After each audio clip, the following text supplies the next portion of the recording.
Welcome to this jazzy Christmas song tutorial on the beautiful waltz, My Favorite Things. In this lesson, we will reharmonize the A section of the song, and where applicable, we will apply Bill Evans style voicing techniques such as quartal harmony and drop two voicings. In the next lesson of this course, we explore the B part in more detail, and we dive a little deeper into the Bill Evans arrangement of this tune. So here we have the first 8 bars. You can see that the original chord changes are written in black, and I have also notated some reharmonisations in red. So first let's play through with the original changes. Just the left hand, we have E minor 7, root 3, 5, 7, and then everything moves up to F sharp minor 7, root 3, 5, 7.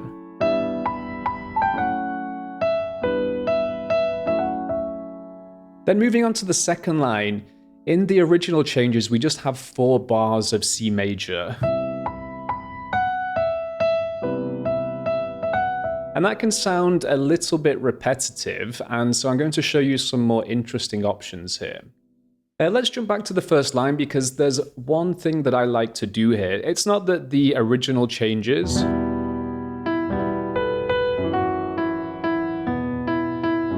It's not that there's anything wrong with this, but one thing that I like to do is to play an E minor triad and then just drop that down chromatically. So we can see this as E minor over the major 7, E minor over the minor 7, and then E minor over the 6.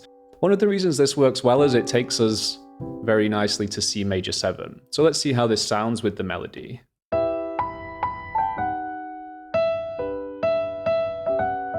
Notice the little grace notes and the other melodic decoration I'm adding.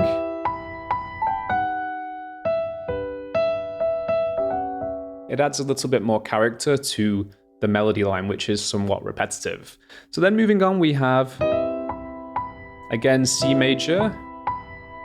One thing we can do here, because if you think of the last section, we did this walking line in the bass coming downwards.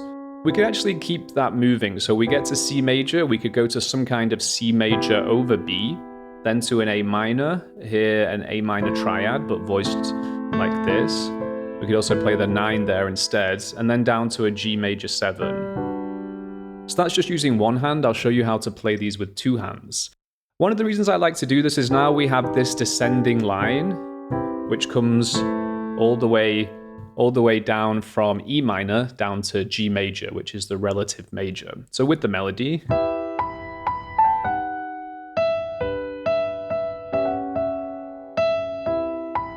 And so this second chord is interesting. It could be viewed in a number of ways.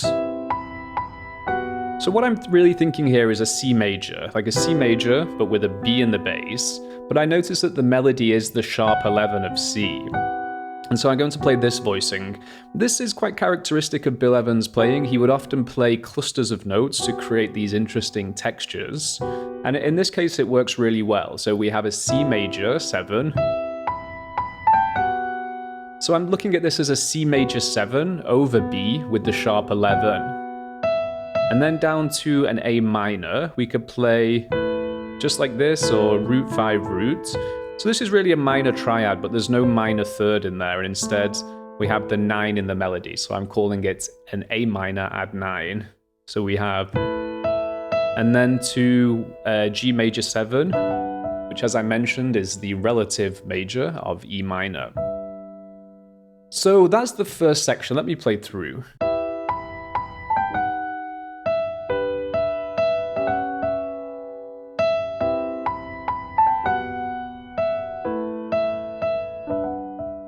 Which is really beautiful.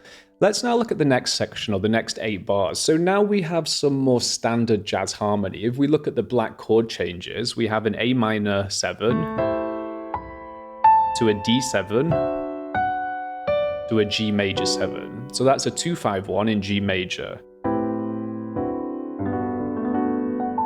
Now later in the tutorial, we are going to reharmonize this in a more standard way, but to continue with the theme and the feeling of the intro, I'm going to do a more minimal approach here. So instead of the A minor, we're going to play a C major. So remember A minor 7, and C major 7 are related. So if we play A minor 9, then we have C minor, C major 7 in there. So we can play a C major here. And then what I'm going to do is just drop the 7 down to the 6, which creates an interesting bit of movement.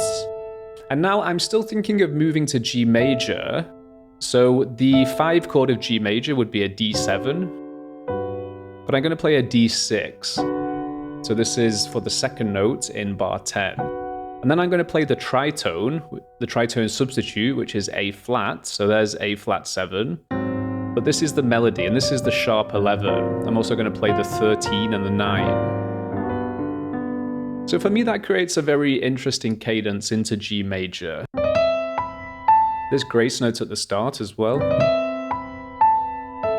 And then the D6, the tritone substitute, A flat 13, sharp 11, to a G major 7 voicing. The melody jumps up here. Now this would go to a C major with the root and the melody. So we wouldn't play a major 7 because that would create this dissonant interval. Instead we'd play a 6. But for me it does sound a little plain. So again, I'm looking what's coming next, and I see that we're moving to a G major in bar 13. And so we could either play, for bar 12, we could play an A flat 13, which works with the melody, or even an A flat major sounds nice. Let's see how that sounds. And then to G major. So I really like the major chord there, so an A flat major, and this works because it's a half step above G major where we're going. Moving on to this line now, so 13. The first thing to notice here is that we have a scalar stepwise melody. So it's simply running up the E minor or the G major scale. However you want to look at that. So one cool thing to do is to take the diatonic 7th chords. So we're starting on G major. And basically this is a G major 7 voicing. And if we just move everything up to the next scale degree, we'd have A minor, then B minor, then C major, then D7. Whoops, with the natural 5 here. And then we could even go to an E minor, and that would take us to the minor 2-5, which is designed to take us back to the repeating section. It should be clear what I'm doing here. I'm thinking of the diatonic 7th chords, and I'm just voicing the melody because this melody is the 3rd of G major, and because we're just walking up the scale, that means that will also be the 3rd of every other chord in the diatonic 7th chord. So we have G major, A minor, B minor, all 7th chords I should add, C major 7, D7. As I mentioned, we could go to E minor here, and then that would take us all the way up to F sharp minor 7 flat 5. But one cool thing to do here is to think of drop 2. And again, this is something that Bill Evans was truly a master at. So how do we turn this into a drop 2 voicing? Well, first of all, we could take the basic major 7th chord, so G major 7. But we have the note B in the melody. So we're going to drop or invert this down. And then we have this chord. So this would be a G major 7, but inverted. And then we're going to drop the second note from the top, which is, first note or the top note, second to top note. We drop that into our left hand. And then we can do that for the other chords. So if you think A minor 7, invert that down, second to top note, drop it. And the same for the B minor 7, invert it down, second to top note, drop it down. So now we have these voicings. And a bit later in the lesson, we're going to look at some other ways that we can do this, but for now, just play this. And then moving on, what I like to play here is this voicing, or this one. So this is actually a C major. If this is the root, then we have a C major 7, but it's just voiced in this configuration, which creates a very open sound. And then I've added thirds on top, so third intervals. So I'm basically harmonizing that melody in thirds. Now I like to do this because it creates a nice contrast of drop 2. And you can just give it a little break there, so pause momentarily. And then come back in with the next phrase. So it's almost like you're having a conversation with yourself, you know, that's like there's dialogue instead of just... If you add a little bit of feeling and expression. And then coming down, this would be an F sharp minor 7 flat 5 to the B7, usually with the flat 9. But one thing I like to do here is reharmonize it, this bar, and play a C major 13 or a C major, it's like a C major, a C in the left hands with a D major triad in the right hand. So what this really is a 6-9 chord. So root 3, 5, 9, and 6. And then the sharp 11. So that just creates an open sound, and we'll talk more about this shortly. And then we're going to kind of move that 2 chord, which was the F sharp minor 7 flat 5. We're going to move that into the final bar, but instead of playing F sharp minor 7 flat 5, I'm going to play F sharp 13, which is a dominant chord. You know, it sounds quite strong, and it voice leads very nice to this B7 with a sharp 9. So we have... So quite a lot going on there. If this is a little bit intimidating, don't worry. It is quite advanced reharmonization that we're doing here. And just on the plus side, the rest of the arrangement is a little bit simpler to comprehend. But I wanted to share this because I do really enjoy playing the tune in this style. So let's go from the top. I'll play through everything together, and then we will move into the second half of the first section.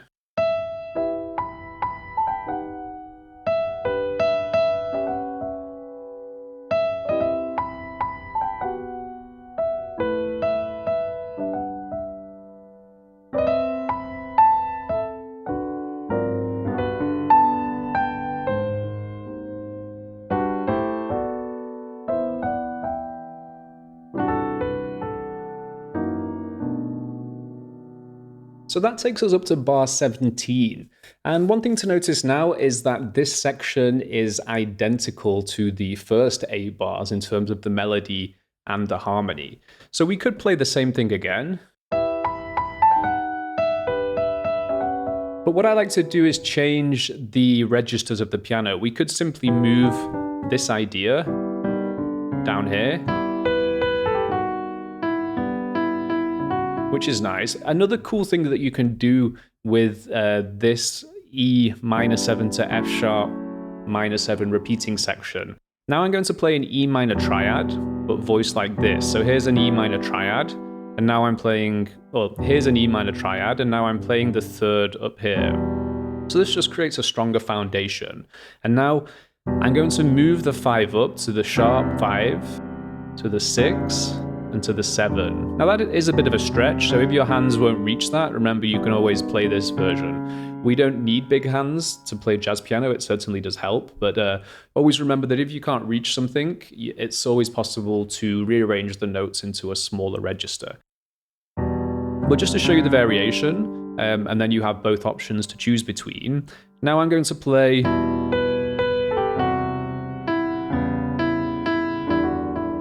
And now moving on, we're going to harmonize the 4 bars of C major a little bit differently.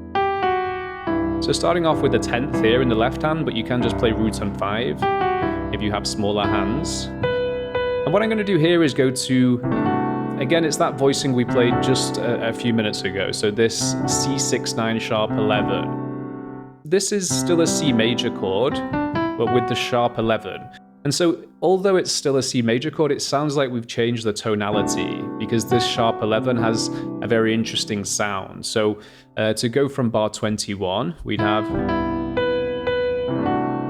so C major 7 to C6-9 sharp 11, back to C major 7, and back to our C major 6-9 sharp 11. And then here's a little passing chord.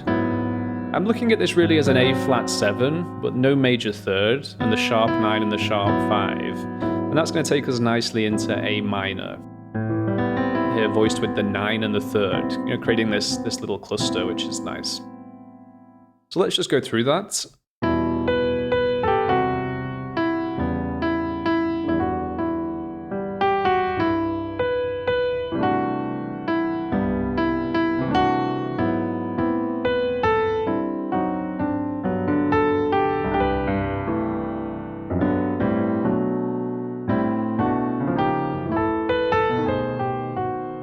So let's break down this section.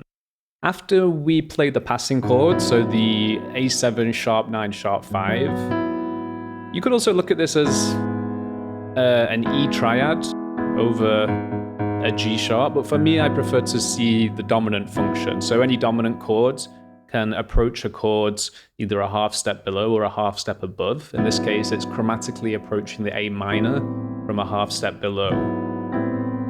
So firstly, the interesting thing here is the voicing. So instead of just playing a regular 7th chord, I've added the 9 for a little bit of color. And then this would just go to a D7, but we have the 9 in the melody. So instead, I'm going to play a sus chord there. So D9 sus. So root 4, 7. Then as I resolve that suspension, I add the flat 9. So it's like 9, flat 9. And that creates a very nice chromatic line down to the G major. But there is also the melody on top. And then here we're going to add that same passing chord, so A flat 7. And again with the melody note creates the sharp 11. This time I'm going to voice this cluster here, which I like and it works well. It's quite dissonant, but it creates a nice resolution. And then G major 7. So that would be the original melody, which I think sounds a little bit plain. So a nice reharmonization here is just to change the melody note to the major 7. And so now we have a C major 13. You could also look at this as a so what chord off the minor 3rd.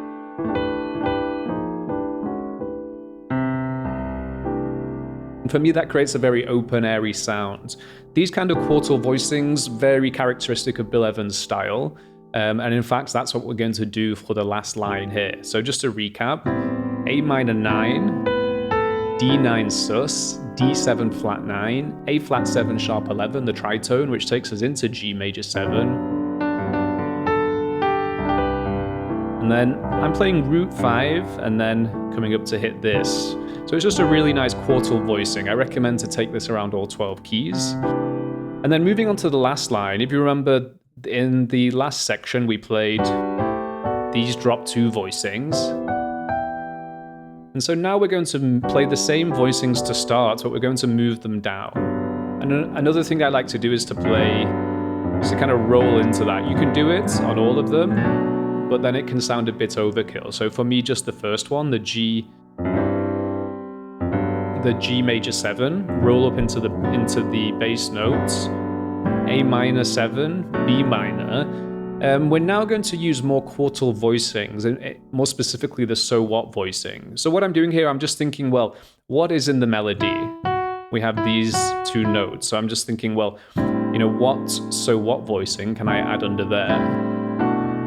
And then this chord here, a D flat 13, sharp 11. So how does this work? Well, we're moving to an F sharp minor 7 flat 5. And so this D flat 13, or you could look at it as a C sharp 13, C sharp 7, that would be the 5 chord of F. So it's just creating a 5-1 resolution. And this voicing is interesting because that's an upper structure triad. If we think of it as a D flat 7, for me it's a bit easier to think of it that way, then a major triad off the 9 or the 2 of the chord is going to give us this voicing. And then if we invert that down, remember that upper structure triads always sound strongest when the triad is in its second inversion. This is a really nice voicing. And then up to the F sharp minor 7 flat 5. So now we have the flat 9 in the melody, so I'm going to play another upper structure triad. So this is an A flat triad. Remember, I just mentioned that in the second inversion they sound strongest. And this gives us a B7 with the 3, the 13, and the flat 9. So from the start of that line,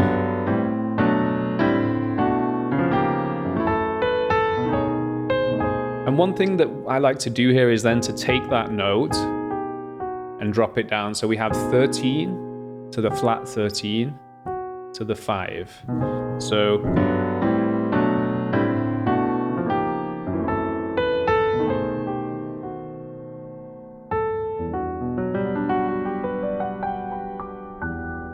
since it's the season of giving, you can click the link here on the screen and that will take you to another Christmas jazz piano lesson on the tune I'll Be Home for Christmas. I'd like to wish a very happy holidays to all of our YouTube viewers and subscribers. Keep grooving on those keys and I will see you all in 2024.